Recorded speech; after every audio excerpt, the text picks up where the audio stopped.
Hello everyone, welcome back to my YouTube channel. ಇವತ್ತಿನ lucky comment winner ಇವರು. ನೀವೇನಾದ್ರೂ Bengaluru south 1 BHK 2 BHK ಅಥವಾ 3 BHK flats ಅಥವಾ ಮನೆಗಳನ್ನ ಹುಡುಕ್ತಾ ಇದ್ದೀರಾ? ಹಾಗಾದ್ರೆ ಸಬ್ಸ್ಕ್ರೈಬ್ ಮಾಡ್ಕೊಳ್ಳಿ, ಹಾಗೆ ಅವರಿಗೆ DM ಮಾಡಬಹುದು. ನಿಮಗೂ ಇದೇ ರೀತಿ ಫ್ರೀ ಆಗಿ ನಿಮ್ಮ ಚಾನಲ್ ಕೂಡ ಪ್ರಮೋಟ್ ಮಾಡಬೇಕು ಅಂದ್ರೆ ನಾವು ಹಾಕುವ ವಿಡಿಯೋಗೆ ಮೊದಲು ಕಾಮೆಂಟ್ ಮಾಡುವವರಿಗೆ ಮೊದಲ ಆದ್ಯತೆ ಇರುತ್ತದೆ.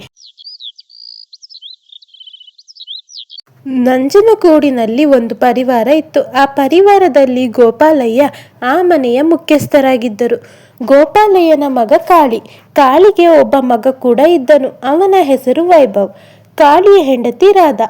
ಗೋಪಾಲಯ್ಯನ ಹೆಂಡತಿ ತೀರಿ ಹೋಗಿದ್ದಳು. ಗೋಪಾಲಯ್ಯನ ಪೂರ್ತಿ ಸಂಸಾರ ಆನಂದದಿಂದ ಖುಷಿಯಾಗಿ ಇದ್ದರು. ಕಾಳಿ ಮಗನೇ, ನಿಮ್ಮ ಅಮ್ಮ ತೀರಿ ಹೋಗಿ 2 ವರ್ಷ ಆಯಿತು. ನಿಮ್ಮ ಅಮ್ಮನ ನೆನಪು ತುಂಬ ಆಗ್ತಾ ಇದೆ.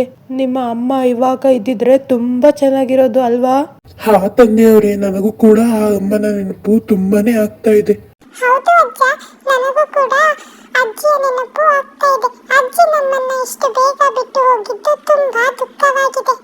ಅರೆ ವೈಭವ್, ನಿನ್ನ ಅಜ್ಜಿ ಆಯಸ್ಸು ಅಷ್ಟೇ ಇತ್ತು ಅನಿಸುತ್ತದೆ.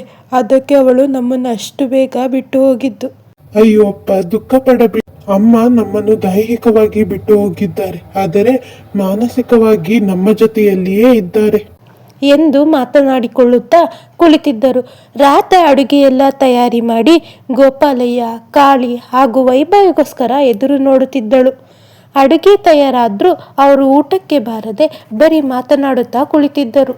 ಅರೆ, ಊಟ ತಯಾರಾಗಿದೆ. ಈ ಮೂವರು ಮಾತನಾಡುತ್ತಾ ಕುಳಿತುಕೊಂಡರೆ ಪ್ರಪಂಚ ಏನಾಗಿದೆ, ಏನಾಗ್ತಾ ಇದೆ ಅನ್ನೋದನ್ನೇ ತಿಳಿಯೋದಿಲ್ಲ. ನಾನೇ ಹೋಗಿ ಕರಿಬೇಕು ಅನಿಸುತ್ತೆ ಇವಾಗ ಎಂದುಕೊಂಡು ಗೋಪಾಲಯ್ಯ, ಕಾಳಿ, ವೈಭವ್ ಮಾತನಾಡುತ್ತಿದ್ದ ಸ್ಥಳಕ್ಕೆ ಬಂದಳು. ನೀವು ಮೂವರು, ಅಪ್ಪ, ಮಗ, ತಾತ, ನೀವು ಮೂವರು ಊಟ ಮಾಡದೆ ಏನು ಮಾತಾಡ್ತಾ ಇದ್ದೀರಾ? ಬನ್ನಿ, ಊಟ ತಯಾರಾಗಿದೆ, ಊಟ ಮಾಡೋಣ ಎಲ್ಲರೂ ಒಟ್ಟಿಗೆ ಕುಳಿತು. ಅಮ್ಮ, ಊಟ ತಯಾರಾಗಿದೆಯಾ? ನನಗೆ ತುಂಬಾ ಹಸಿವಾಗ್ತಾ ಇದೆ. ಬನ್ನಿ, ಎಲ್ಲ ಒಟ್ಟಿಗೆ ಕುಳಿತು ಊಟ ಮಾಡೋಣ. ಹಾರದ ವೈಭವ್ಗೆ ತುಂಬಾ ಹಸಿವಾಗಿದೆ, ನಮಗೂ ಕೂಡ ತುಂಬಾ ಹಸಿವಾಗ್ತಾ ಇದೆ. ಬನ್ನಿ, ಎಲ್ಲ ಒಟ್ಟಿಗೆ ಊಟ ಮಾಡೋಣ ಎಂದು ಹೇಳುತ್ತಾನೆ. ಎಲ್ಲರೂ ಒಟ್ಟಿಗೆ ಕುಳಿತು ಊಟ ಮಾಡುತ್ತಾರೆ. ಅಮ್ಮ, ಊಟ ತುಂಬಾ ರುಚಿಯಾಗಿತ್ತು. ನಾನು ಹೊಟ್ಟೆ ತುಂಬಾ ಊಟ ಮಾಡಿದೆ. ಕಾಳಿ ಮಗನೇ, ನಾನು ಸ್ವಲ್ಪ ಹೊತ್ತು ಹೊರಗೆ ಹೋಗಿ ಬರುತ್ತೇನೆ, ಕೆಲಸವಿದೆ. ಅರೆ ಅಪ್ಪ, ನೀವ್ಯಾಕೆ ಅಷ್ಟು ದೂರ ಹೋಗ್ತೀರಾ? ನಿಮಗೆ ವಯಸ್ಸಾಗಿದೆ, ಮನೆಯಲ್ಲಿಯೇ ವಿಶ್ರಾಂತಿ ತೆಗೆದುಕೊಳ್ಳಿ. ಏನೋ ಕಾಳಿ, ನನಗೆ ಮನೆಯಲ್ಲಿ ಇರೋದಕ್ಕೆ ತುಂಬ ಬೇಸರ. ಅದ್ಯಾಕಪ್ಪ? ಅದೇನಿಲ್ಲ ಮಗನೇ, ಮನೆಯಲ್ಲಿ ಇರೋದಕ್ಕೆ ಆಗೋದಿಲ್ಲ. ಅಪ್ಪ, ರಾಧಾ ಏನಾದ್ರೂ ಅಂತಾಳ? ಅಯ್ಯೋ ಇಲ್ಲ ಮಗ, ರಾಧಾ ನನ್ನನ್ನು ಅವಳ ಅಪ್ಪನ ಹಾಗೆ ನೋಡಿಕೊಳ್ಳುತ್ತಾಳೆ. ನನಗೆ ಮನೆಯಲ್ಲಿರೋದಕ್ಕೆ ಬೇಜಾರು. ಇಷ್ಟು ವರ್ಷ ಕೆಲಸ ಮಾಡಿ ಇವಾಗ ಒಂಟಿಯಾಗಿ ಮನೆಯಲ್ಲಿ ಕೂರಲು ಆಗೋದಿಲ್ಲ ಅಲ್ಲವಾ? ಅಪ್ಪ, ನೀವು ಬಿಟ್ಟುವಿನ ಜೊತೆಯಲ್ಲಿ ಕುಳಿತುಕೊಂಡು ಸಮಯ ಕಳೆಯಿರಿ. ನಾನು ಹೋಗಿ ಕೆಲಸ ಏನಾಗಿದೆ ಎಂದು ನೋಡಿಕೊಂಡು ಬರುತ್ತೇನೆ. ಸರಿ ಕಾಳಿ, ನಾನು ವೈಭವ್ ಜೊತೆ ಸಮಯ ಕಳೆಯುತ್ತೇನೆ. ಆದರೆ ಹೊಲದ ಕೆಲಸದ ಬಗ್ಗೆ ಸ್ವಲ್ಪ ಗಮನ ಹರಿಸು. ಸರಿ ಅಪ್ಪ, ಅದನ್ನೆಲ್ಲ ನಾನು ನೋಡ್ಕೋತೀನಿ. ನೀವು ನಿಶ್ಚಿಂತೆಯಿಂದ ವೈಭವ್ ಜೊತೆ ಸಮಯ ಕಳೆಯಿರಿ ಎಂದು ಹೇಳುತ್ತಾನೆ. ಗೋಪಾಲಯ್ಯ, ವೈಭವ್ ಅಲ್ಲಿಂದ ಹೊರಟು ಹೋಗುತ್ತಾರೆ. ನೋಡಿದ್ರೆ ರೀ, ಮಾವನಿಗೆ ಇನ್ನು ಹೊಲದ ಮೇಲೆ ಎಷ್ಟೊಂದು ಕಾಳಜಿ. ಹೌದು ರಾಧಾ, ಅಪ್ಪನಿಗೆ ಹೊಲ ಗದ್ದೆ ಎಂದರೆ ತುಂಬಾನೇ ಕಾಳಜಿ. ನಮ್ಮ ಬದುಕು ನಡೆಸಲು ಕಾರಣವೇ ಆ ಹೊಲ ಗದ್ದೆ. ಸರಿ, ನೀನು ಅಪ್ಪನಿಗೆ ಸರಿಯಾದ ಸಮಯಕ್ಕೆ ಊಟ ಎಲ್ಲ ಕೊಡು. ನಾನು ಹೊರಗೆ ಹೋಗಿ ಬರುತ್ತೇನೆ ಎಂದು ಹೇಳಿ ಕಾಳಿಯು ಹೊರಗೆ ಹೋಗುತ್ತಾನೆ. ಕಾಳಿಯು ಹೋಗುವ ದಾರಿಯಲ್ಲಿ ಕಾಳಿಯ ಸ್ನೇಹಿತ ಸಿಕ್ಕಿದನು. ಏನೋ ಕಾಳಿ, ಹೇಗಿದ್ಯಾ? ಎಲ್ಲೂ ಕಾಣಿಸ್ತಾನೆ ಇಲ್ಲ. ನಮ್ಮನ್ನೆಲ್ಲ ಮರ್ತೋಗಿದ್ಯಾ ಅನ್ಸುತ್ತೆ.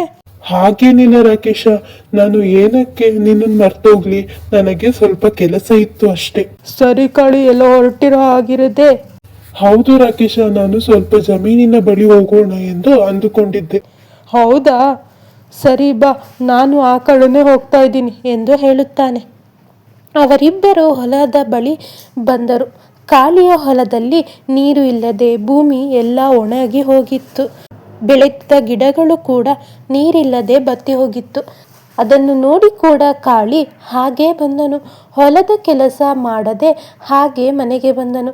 ಕಾಳಿ ತನ್ನ ತಂದೆಗೂ ಕೂಡ ಹೊಲದ ವಿಷಯವನ್ನು ತಿಳಿಸಲಿಲ್ಲ. ಹಾಗೆ ಸೋಮಾರಿಯಾಗಿ ಸಮಯ ಕಳೆಯುತ್ತಿದ್ದನು. ಹೀಗೆ ಒಂದು ದಿನ ಗೋಪಾಲಯ್ಯ ಹೊಲದ ಬಳಿ ಬಂದನು. ಹೊಲ ಪೂರ್ತಿಯಾಗಿ ಒಣಗಿ ಹೋಗಿತ್ತು.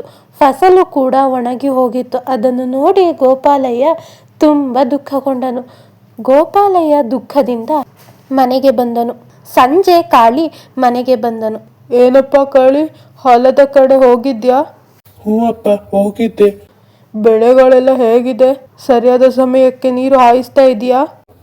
ಹೌದು ಅಪ್ಪಾಜಿ, ಬೆಳೆ ಎಲ್ಲ ಚೆನ್ನಾಗಿದೆ, ನೀರು ಕೂಡ ಹಾಯಿಸ್ತಾ ಇದ್ದೀನಿ. ಆಗ ಗೋಪಾಲ್ಗೆ ತುಂಬಾನೇ ಕೋಪ ಬಂದಿತ್ತು. ಗೋಪಾಲಯ್ಯ ಕಾಳಿಯ ಕೆನ್ನೆಗೆ ಬಾರಿಸುತ್ತಾನೆ. ಯಾಕಪ್ಪಾಜಿ ನನ್ನ ಕೆನ್ನೆಗೆ ಹೊಡೆದ್ರಿ? ನಾನೇನ್ ಮಾಡ್ದೆ? ಹೇ ಸೋಂಬೇರಿ, ನನ್ನ ಬಳಿಯೇ ಸುಳ್ಳು ಹೇಳುತ್ತಿರುವೆಯಾ? ನಿನಗೆ ಎಷ್ಟು ಧೈರ್ಯ? ಅಪ್ಪಾಜಿ, ನಾನೇನ್ ಸುಳ್ಳು ಹೇಳಿದ್ದೀನಿ? ಮಾಡೋದೆಲ್ಲ ಮಾಡಿ ಮತ್ತೆ ನನ್ನನ್ನೇ ಕೇಳ್ತಾ ಇದೀಯಾ? ಏನಾಯ್ತು ಮಾವನವರೇ, ಯಾಕಿಷ್ಟು ಕೋಪದಲ್ಲಿದ್ದೀರಾ? ನೋಡಮ್ಮ, ಇವನ್ನ ನಾನು ಹೊಲಕ್ಕೆ ಹೋಗ್ತೀನಿ ಅಂದಾಗ ನಾನೇ ನೋಡ್ಕೋತೀನಿ ಎಂದು ಹೇಳಿದ. ಆದರೆ ಇವಾಗ ಆ ಹೊಲ ಪೂರ್ತಿಯಾಗಿ ಒಣಗಿ ಹೋಗಿದೆ, ಬೆಳೆ ಕೂಡ ನಾಶವಾಗಿದೆ. ಅದನ್ನು ಹೇಳೋದು ಬಿಟ್ಟು ನನ್ನ ಬಳಿ ಆ ವಿಷಯವನ್ನೇ ಮುಚ್ಚಿಟ್ಟಿದ್ದಾನೆ. ಇವಾಗ ಕೇಳಿದ್ರೆ ಸುಳ್ಳು ಹೇಳ್ತಾ ಇದ್ದಾನೆ. ಯಾಕ್ರಿ, ಏನಾಗಿದೆ ನಿಮಗೆ? ಮಾವನ ಬಳಿ ಯಾಕೆ ಸುಳ್ಳು ಹೇಳಿದ್ರಿ? ನೀವು ಹೊಲದ ವಿಷಯ ಹೇಳಿದಿದ್ರೆ ಮಾವ ಆ ಹೊಲಕ್ಕೆ ಏನಾದರೂ ವ್ಯವಸ್ಥೆ ಮಾಡ್ತಾ ಇದ್ರಲ್ವಾ? ಇವನಿಗೆ ಹೇಳಿ ಏನು ಪ್ರಯೋಜನ ಇಲ್ಲ ಬಿಡಮ್ಮ ಎಂದು ಹೇಳಿ ಒಳಗೆ ಹೋಗುತ್ತಾನೆ.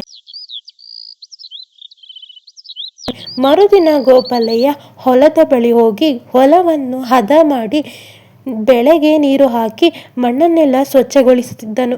ರಾಧಾ ಕೂಡ ಹೊಲಕ್ಕೆ ಬಂದು ಗೋಪಾಲಯ್ಯನಿಗೆ ಸಹಾಯ ಮಾಡುತ್ತಿದ್ದಳು.